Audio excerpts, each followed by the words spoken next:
Bukan pribumi, tapi sangat sayang bumi pertiwi. Ketertarikannya pada Owa membuat ia memilih Indonesia sebagai tempat untuk mengabdi. Demi komitmennya itu, ia tidak segan mengkritik pemerintah atau siapapun yang acuh pada kelestarian hutan dan hewan dilindungi. Simak perbincangan saya Marisa Anita bersama dengan aktivis lingkungan Shani Kalawet dalam Satu Indonesia.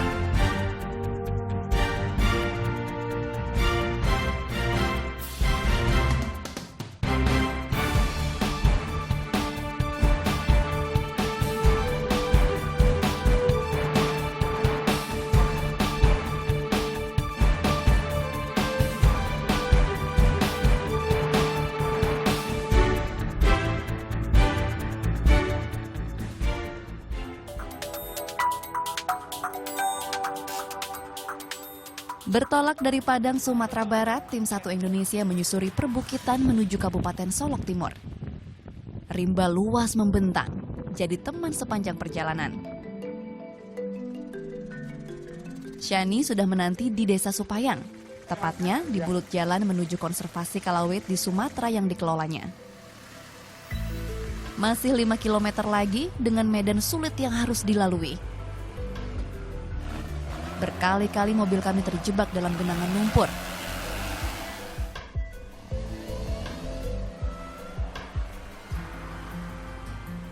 Tiga 30 menit perjalanan, saat petang, akhirnya sampai juga di tujuan.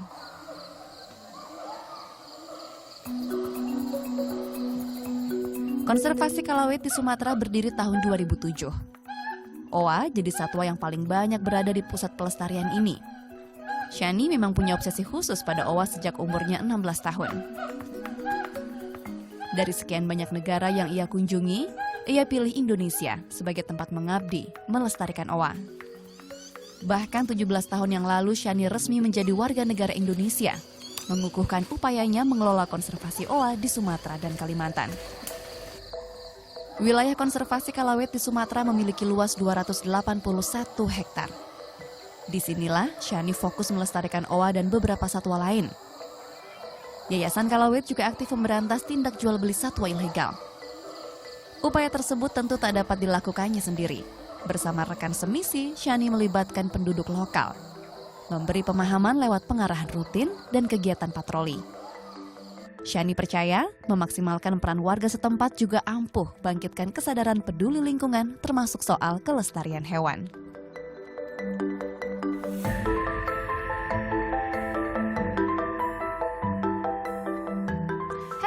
Apa kabar? Wow. Ini Putri. Putri, hai. Ya, bawa Hai, ke sana Putri. aja. Apa kabar? Baik. Shani, senang sekali bertemu di sini. Thank Cantik you. kan? Banget. Ini kita sekarang sudah ada di kawasan konservasi Kalawet. Jadi barusan itu memang berpatroli berapa sering biasanya, Shani? 5 kali seminggu kita keliling kawasan, memastikan semuanya aman di dalam. Maksudnya amannya seperti apa? Tidak ada pemburu, tidak ada penembang.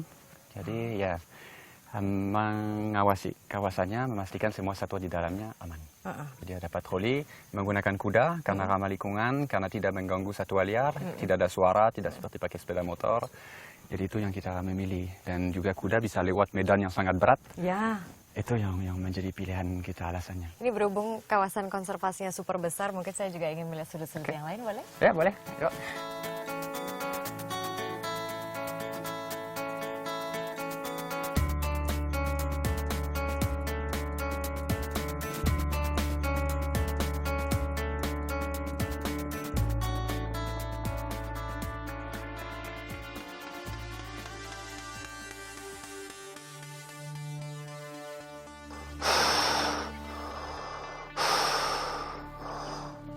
Saya marah tidak hanya karena anak saya kena isbah, seperti ratusan anak lain. Saya marah tidak hanya karena ribuan orang sesak napas dan menangis sambil berdoa dapat melihat matahari lagi. Saya marah, tetapi tidak hanya sebagai aktivis lingkungan. Saya marah sebagai ayah, suami, dan seseorang yang sungguh mencintai negeri ini. Kan waktu akhir tahun lalu itu kan Shani sempat bikin video kan, yang Kayak diperuntukkan untuk presiden gitu, akhirnya menjadi sesuatu yang sangat viral. Nah setelah itu kan Shani dipanggil oleh Kementerian Lingkungan Hidup. Nah kemudian follow up-nya setelah itu apa dari pemerintah? Sampai sekarang sebenarnya berkaitan dengan saya tidak ada follow up lagi. Jadi waktu itu sempat heboh, saya ada beberapa pertemuan termasuk dengan Dirjen Konservasi Alam dan Ekosistem di Kementerian Lingkungan Hidup. Antara lain untuk memastikan saya sebagai mitra pemerintah tetap searah dengan pemerintah. Karena mungkin juga video saya dinilai kritis. Tetapi di sisi lain ada, walaupun pada saat itu menyampaikan beberapa usulan untuk misalnya tahun mendatang mengatasi kebakaran hutan dan lain sebagainya. Setelah pertemuan itu di Jakarta, sampai sekarang tidak ada follow up lagi. Jadi Anda tidak optimistis sama sekali bahwa tahun 2016 itu kebakaran hutan tidak terulang? Ya, khusus di tahun 2016, karena kita berada di tahun setelah El Niño, kemungkinan besar kemarau akan pendek. Untuk tahun 2016? 2016. Jadi bisa saja tidak ada kebakaran hutan atau tidak signifikan. Tetapi yang kita mesti lihat adalah tahun depan, tahun mendatang, dan lain sebagainya. Siklus dari El Niño kita akan ada lagi. Nah saat ini cuman posisi saya dan keraguan saya adalah pemerintah masih mendukung pembukaan lahan untuk perusahaan sawit. Jangan bahas reforestasi, restorasi, kalau deforestasi masih terjadi. Batalkanlah konsesi yang sedang membabat hutan saat ini. Jauh lebih manfaat dari coba memperbaiki lagi lahan yang sudah rusak. Menyelamatkan hutan tidak makan biaya. Daripada dipotong, kita nggak jadi potong. Restorasi lahan gambut, terserang saya mempertanyakan. Gitu. Maksudnya mempertanyakan? Karena proses itu tidak mudah. Membangun kembali ekosistem yang membutuhkan ribuan tahun untuk ada hingga jutaan tahun kan alam itu untuk manusia bisa restorasi itu sampai bisa mendukung lagi kehidupan liar, kita terlihat sombong sekali kalau kita berhasil melakukan hal itu karena kita tidak akan bisa replika yang alam bisa melakukan secara alami. Gitu ya. Indonesia itu kalau nggak salah mayoritas untuk menjalankan roda perekonomian itu memang datang dari kelapa sawit. Untuk sekarang alasannya. Nah berarti kalau misalnya kita boleh mengambil jalan tengah, misalnya bisa mengambil jalan tengah, roda perekonomian tetap berjalan, tapi di saat yang sama kita tidak menghancurkan lingkungan. Tetapi harus mengerti situasinya. Contohnya video saya. Ya. Siapa yang membuat video ini menjadi viral? Masyarakat itu sendiri. Masyarakat mana? Kalau kita teliti, masyarakat Kalimantan. Kalau mereka benar-benar dapat banyak uang dari industri kelapa sawit, saya yakin mereka yang pertama yang akan usir saya. Shani jangan seperti itu usaha kami loh. Kami nggak bisa makan kalau kamu buat video seperti ini. Justru sebaliknya. Ribuan email yang saya terima dari mana? Dari masyarakat yang sama seperti saya yang menderita di Kalimantan pada saat musim asap. Mereka apa? Kalau memang tergantung dari sawit, mereka nggak akan seperti itu. Frustrasi saya yang terbesar adalah kok cuman aku yang teriak waktu itu. Pasrah masyarakat, pasrah takut, nggak tahu saya. Yang pasti tidak ngomong. Ya, masalahnya di situ. Apakah Shani punya program agar semakin banyak masyarakat bersuara ketika kejadian seperti ini terjadi lagi dan lagi? Jadi saya sendiri kan bangun radio di Kalimantan di tahun 2003. Idenya adalah menyampaikan pesan kita kepada masyarakat yang pada dasarnya mungkin tidak peduli sama sekali. Kita punya pesan pendek tentang tentang pelestarian satwa. Saya bisa membantu sedemikian banyak satwa karena masyarakat sendiri yang membantu, karena masyarakat hubungi di radio, karena masyarakat menyerahkan, karena masyarakat pun melakukan kerjaan saya. Kami tidak akan bisa berbuat banyak tanpa dukungan dari masyarakat. Pesan saya ke Presiden tidak akan didengar Menteri kalau tidak di-retweet dan tidak dijadikan viral. Jadi itu kekuatannya. Kadang ada satu situasi yang cukup lucu di mana di Indonesia harus memohon untuk membantu. Datangin dana dari luar, khusus untuk bantu pemerintah untuk melindungi dan melestarikan satwa di sini, harus memohon lagi.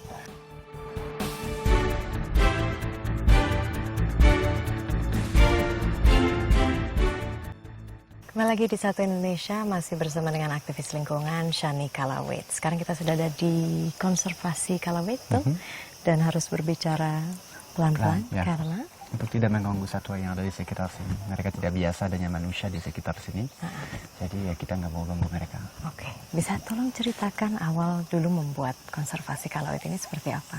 Niat saya adalah awalnya membantu semua uwa yang saya lihat di Indonesia yang dipelihara oleh masyarakat. Saya menyadari adanya ribuan satwa yang dipelihara masyarakat. Sampai sekarang kita masih melihat adanya ribuan satwa yang dipelihara masyarakat. Jadi niat awal saya memang adalah coba menyelamatkan mereka, memberi kesempatan kedua untuk mereka untuk siapa tahu satu hari bisa kembali ke alam. Dari semua jenis primata, mengapa Shani memilih oa? Karena dari kecil saya observasi mereka di kebun binatang dekat rumah saya, dan saya karena saling banyak waktu yang saya habiskan dengan mereka, saya suka katakan kalau saya mulai bicara bahasa mereka. Bahasa mereka itu seperti apa? Ya, bahasa mereka yang mereka pakai sehari-hari, dari body language, posisi di kandang, muka mereka. Saya sering katakan ke staff saya di sini, hati-hati kalian harus kerja dengan baik, kalau tidak, uak yang akan kasih tahu ke saya. Karena dari perilaku uak kita bisa menyimpulkan bahwa ada masalah, ada stres atau sumber stres, gangguan, dan ya mereka berkomunikasi. Ya. Shani kan sekarang kan punya beratus hektar hutan untuk memang kepentingan konservasi begitu. Nah, dulu awal mulanya ketika ada seorang asing Perancis datang ke Indonesia mau bikin konservasi, saya terbayang itu bukan sesuatu hal yang mudah. Iya, memang. Yang pasti waktu itu perlu 1 tahun lebih untuk meyakinkan Departemen Kehutanan Kementerian bahwa yang saya tawarkan adalah bantuan. Saat itu kamu bagaimana meyakinkannya? Kamu kan nggak bisa bahasa Indonesia. Belum bisa ya, tapi karena bergaul juga dengan masyarakat, saya harus belajar dengan cepat agar bisa. Yang pasti waktu itu di Indonesia belum ada usaha sama sekali untuk membantu uak. Jadi walaupun seorang remaja yang datang di kementerian dengan mungkin banyak mimpinya, dan di satu sisi kenapa menolak? Kenapa pemerintah Indonesia bisa bilang tidak? Tapi dulu reaksi mereka bingung. seperti apa? Bukan menolak, tapi apa? bingung. Mereka bilang ya, apa? meragukan saya karena saya muda, saya tidak punya diploma apapun, saya bukan orang penelitian, saya yang pasti terlalu muda.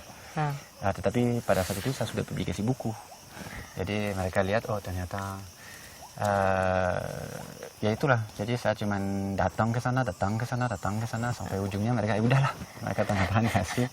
Dan tapi di satu sisi saya tidak minta dana apapun, saya hanya ingin menawarkan bantuan. Tapi yang sesuatu yang saya pelajari selama 17 tahun di Indonesia, kadang ada satu situasi yang cukup lucu, di mana di Indonesia harus memohon untuk membantu.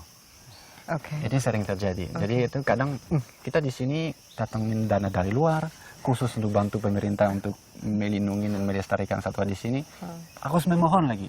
Jadi agak, ya nggak apa-apa, kenyataan seperti itu. Oke. Kembali lagi ke masa kecil. Dulu awal bisa jatuh cinta sama oa itu seperti apa? Yang pasti saya sendiri waktu kecil suka dengan primata. Jadi koleksi buku dan lain sebagainya. Pertama kali saya ke kebun binatang dekat rumah saya di Pantai Selatan. Antara semua primata yang ada satu yang di mata saya terlihat lebih sedih dari yang lainnya di dalam kandangnya. Dan saya ingin memahami kenapa dia sedih. Dan ternyata itu uak. Dan waktu itu mereka sendiri di kandang, kebun binatang susah bikin pasangan, karena uak itu memang hidup monogamus dan setia seumur hidup, jadi susah bikin pasangan. Jadi yaitu melihat mereka sedih, saya mau membantu, tapi untuk membantu harus mengerti permasalahannya apa, kebutuhan mereka apa. Disitulah saya minta izin sama direktur kebun binatang untuk menghabiskan semua waktu saya kalau saya tidak di sekolah, hanya duduk di depan kandangnya untuk belajar tentang perilaku mereka dan untuk coba membantu. Kalau bicara mengenai perasaan, biasanya kalau manusia itu melihat binatang, apalagi ketika binatang itu begitu friendly, begitu ramah sama dia, itu kemudian terbentuk sebuah attachment dengan ya, saya menghabiskan hidup saya untuk mengajari masyarakat bahwa itu satwa liar. Itu tempat mereka di hutan. Jadi walaupun mereka sayang banget dengan satwa mereka, pada saat satunya akan dewasa, dia akan menyerang, dia akan gigit, tidak bisa dipelihara. Karena di alam prosesnya seperti itu. Pada saat dia dipelihara orang tuanya, dia akan pergi pada saat dewasa. Jadi saya sendiri sangat menyadari bahwa semua satwa seperti satwa di belakang tidak butuhkan saya. Mereka butuh program seperti program Karawet. Tidak butuh saya play, tidak butuh saya, mereka tidak butuh itu. Sama sekali, kamu nggak tidak pernah. butuh. Dan juga selain acara televisi kan ada aplikasi yang dibuat tahun 2013 ya. Apa aja itu aplikasi yang maksudnya bisa aplikasinya banyak manfaat. Pertama, pendukung Karawet bisa mengikuti semuanya. Mereka terima alert setiap kali ada rescue atau pelepasan satwa. Bisa lihat foto, bisa lihat semua dunia Karawet, tapi juga bisa melaporkan apabila ada satwa yang dipelihara secara ilegal. Energi yang positif yang saya rasakan pada saat berhasil menyelamatkan satwa itu energi itu yang perlu disebarluaskan. Itu yang saya inginkan lakukan. Mau lewat internet, mau lewat aplikasi, mau lewat televisi, atau mau lewat radio, itu yang kita perlu sebarkan. Oke, baik. Saya menyadari bahwa hutan yang saya lihat itu sangat luas, ternyata itu bagian kecil dari hutan yang jauh lebih luas lagi. Jadi walaupun ya kita tahu semua permasalahan lingkungan, masih banyak hal yang pantas diperjuangkan di Indonesia.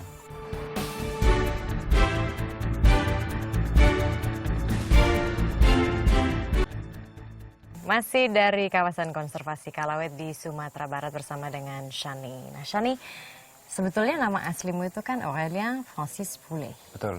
Lalu, kenapa mengganti nama menjadi Shani?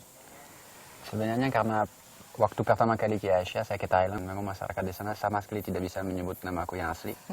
Dan karena saya menghabiskan waktu saya untuk cari Wa di hutan, mereka panggil aku Wa, yaitu Shani dalam bahasa Thailand. Waktu saya datang di Indonesia juga jauh lebih mudah memperkenalkan diri dengan nama Shani, karena akan diingat dan gampang diucapkan oleh masyarakat di sini. Jadi itu dari sejak itu menjadi namaku. Oke. Waktu bicara mengenai dulu itu kan Shani sempat belajar etologi. Etologi itu adalah? Ya kita psikologi hewan atau penelitian tentang perilaku satwa. Tapi itu kan hanya sebentar, cuma sekitar cuma 6 6 bulan. Kenapa tidak meneruskan etologi? Karena saya menyadari yang saya ingin lakukan itu bukan penelitian. Yang saya ingin lakukan adalah membantu satwa liar, menyelamatkan mereka. Dan saya tidak butuh sebenarnya diploma apa-apa.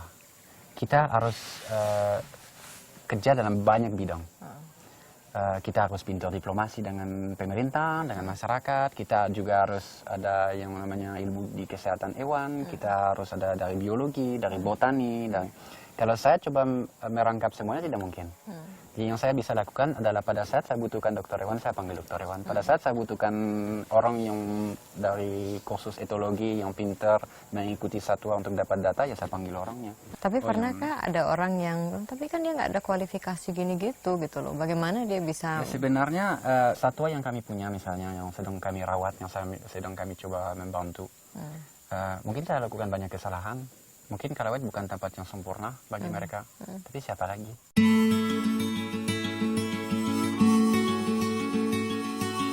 Saya banyak belajar dari Shani tentang kekuatan, komitmen untuk melindungi hutan dan satwa liar. Sempat saya waktu itu bertanya, kok mau sih Pak gitu. Kata dia ya, dengan tidak dilandasi rasa cinta pada negeri ini pun saya nggak akan bisa melakukannya, kata beliau. Both on the person and on the program, this is something that is quite special because we have many programs all over the world, but not all of them we've been following for 17 years. So this is quite something. 17 tahun lalu berarti Anda langsung ke lapangan. Ya. Waktu tahun 2008 Anda juga memutuskan untuk menghabiskan waktu di hutan selama sebulan. Apa pada saat itu yang dicari? Waktu itu sudah 10 tahun saya di Indonesia. Dan saya ada rasa frustrasi karena selama 10 tahun selalu saya di hadapan hutan yang lagi dibabat, satwa yang ditangkap. Jadi saya juga merindukan hutan yang saya mimpikan waktu kecil, hutan yang benar-benar perawan. Dan saya ketahui bahwa satu-satunya tempat di Kalimantan di mana ada hutan tersebut sepertinya adalah di tengah-tengah Kalimantan, di perbukitan daratan tinggi. Jadi saya ingin waktu itu punya perasaan di mana saya benar-benar menyatu dengan hutan. Jadi saya mau berangkat sendiri dengan anjing saya dan Sam, dan benar-benar tanpa bantuan dari luar, tanpa alat komunikasi, karena saya ingin merasa pada saat helikopter pergi dan nggak ada pilihan. Apapun yang terjadi, saya harus hidup 1 bulan di hutan tersebut dengan makanan cuma untuk separuh, untuk 2 minggu. Terus ketemu maunya apa? Nggak tahu. Tapi yang pasti saya menyadari bahwa hutan yang perawan masih ada. Saya ingat setiap sore saya duduk di sebuah tebing dan lihat seperti ini hutan yang luas, dan bagi saya itu luas sekali. Kemudian hari terakhir waktu helikopter angkat saya menyadari bahwa hutan yang saya lihat itu sangat luas, ternyata itu bagian kecil dari hutan yang jauh lebih luas lagi. Jadi walaupun ya kita tahu semua permasalahan lingkungan, masih banyak hal yang pantas diperjuangkan di Indonesia. Berarti itu yang menjadi alasan kenapa kamu menjadi WNI? Ya, itu banyak alasan juga karena saya juga selain perjuangan saya di Indonesia, saya juga merasa bahwa Indonesia menjadi negeri saya sendiri. Merasa nyaman di sini, rumah saya membuat saya itu ada di Indonesia.